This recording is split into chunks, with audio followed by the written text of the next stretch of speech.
It is the day the entire nation has been counting down to.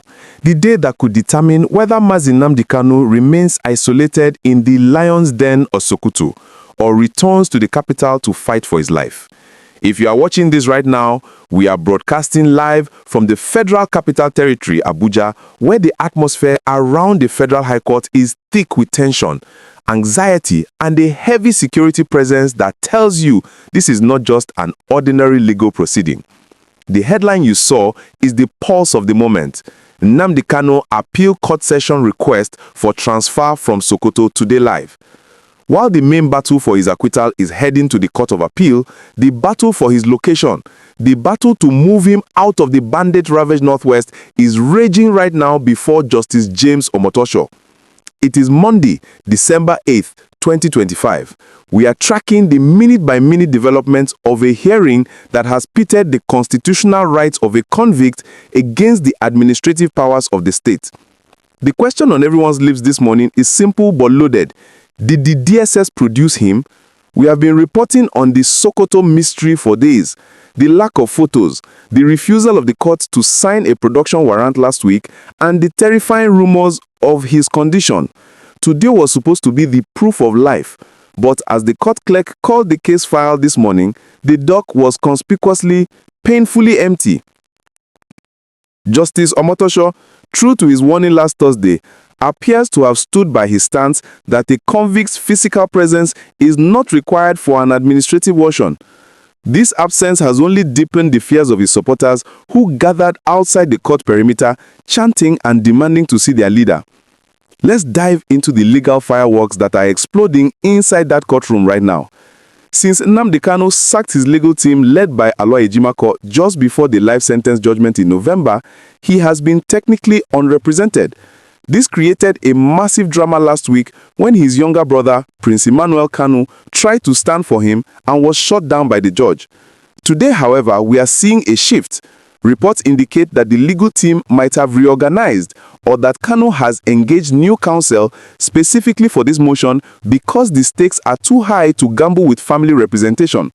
The motion being held today is an ex parte motion, personally signed by Kanu from his cell in Sokoto. This is rare. It shows a man who is taking his destiny into his own hands. The core argument being made today is about access to justice. Kanu is arguing that keeping him in the Sokoto Correctional Center, over 700 kilometers away from Abuja, is a calculated attempt to frustrate his appeal against the life sentence. His motion states clearly, the preparation of the notice of appeal and the record of appeal requires the applicant's personal interface with the registry. All persons critical to assisting the applicant are based in Abuja. He is telling the court that you cannot sentence a man to life and then lock him away where his lawyers cannot reach him without risking their own lives on the bandit-infested roads of the Northwest.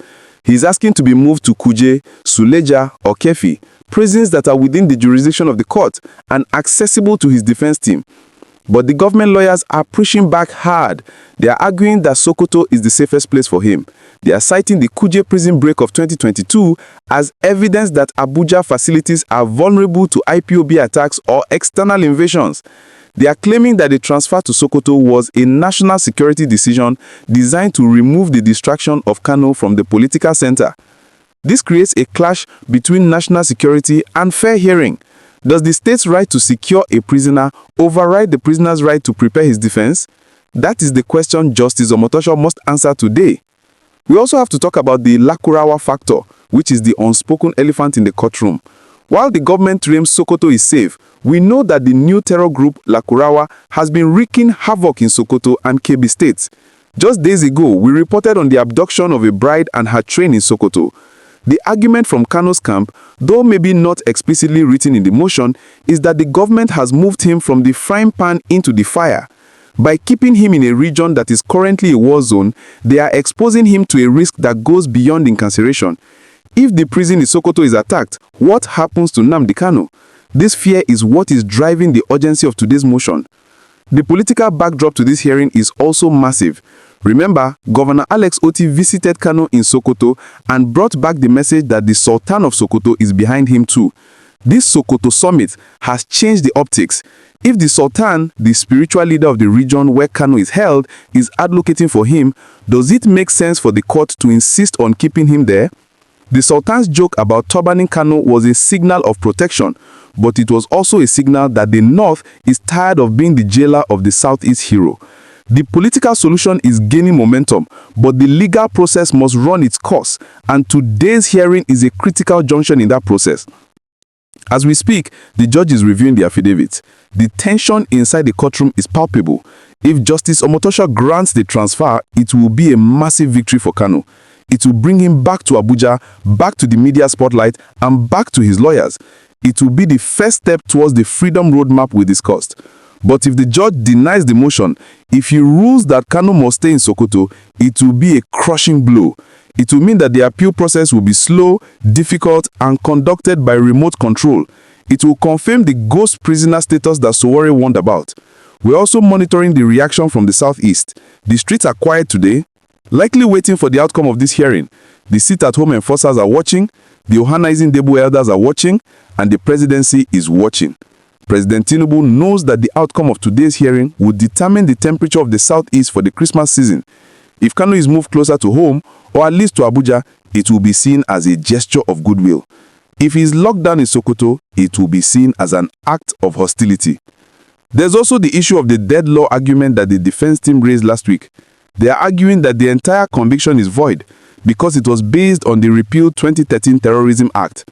While that is a matter for the appeal court, it hangs over today's proceedings. If the conviction itself is shaky, why punish the man with a transfer to Sokoto? The lawyers are likely using this opportunity to remind the court that the life sentence itself is under heavy fire. So the eyes of the world are on Justice Omotosho. Will he be the judge who listens to the plea of a convict asking for fair access to justice, or will he be the judge who enforces the iron fist of the state? The ruling could come at any moment. We are standing by to bring you the breaking update the second the gravel falls. What do you think? Is the government afraid of bringing Nnamdi Kanu back to Abuja? And do you think the judge will grant this transfer request today? Let me know your thoughts in the comments. We are live and we are waiting.